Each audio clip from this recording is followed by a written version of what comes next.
Imagine a world where you didn't know the meaning of love or freedom. If you don't want this to be your kids, you might want to share this story. This is a story that needs to be heard by every single American that you can find. In North Korea, we did not even have the word for love or freedom.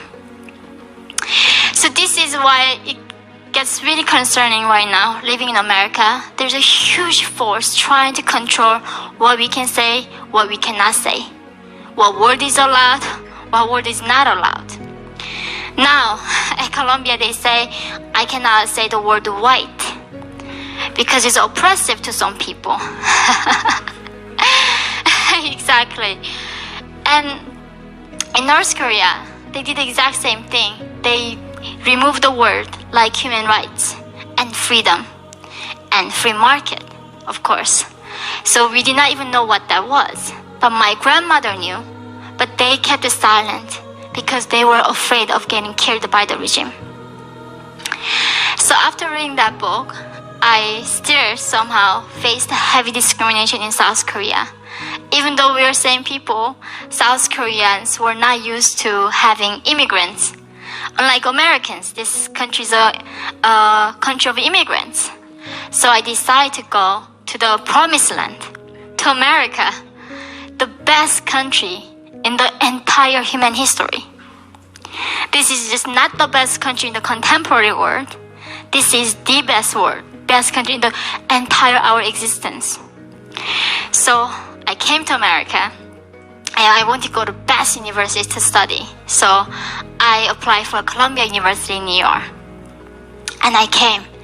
And I had amazing dreams, like, becoming an American was more worth than winning 1,000 lotteries.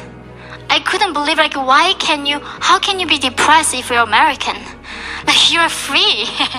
I couldn't understand why there are homeless people on the street. And first, very orientation at Columbia University.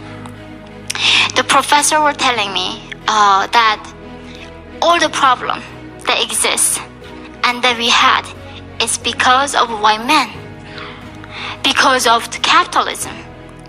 So that really made me think, somehow did I time travel back to North Korean classroom?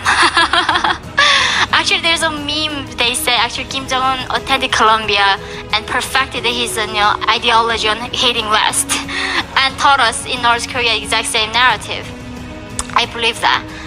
And then one day I asked my professor, I do think men and women are equal, but we are not the same. And professor tells me, you're brainwashed. And it was horrendous.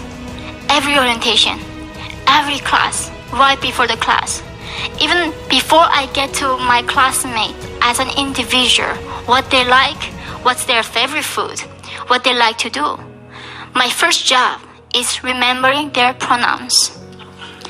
If you don't, you're a bigot. You might get kicked out of the university. So instead of in the lecture, there's a survey lecture, it's 50, 60, 100 students. All I need to pay attention to is what was it, they pronoun, right? And it makes you paranoid. And the professor telling you that we need to stay woke because the enemies, the systemic oppression is everywhere. Exactly what North Korean regime does, making us paranoid, making people not trusting each other, to divide people.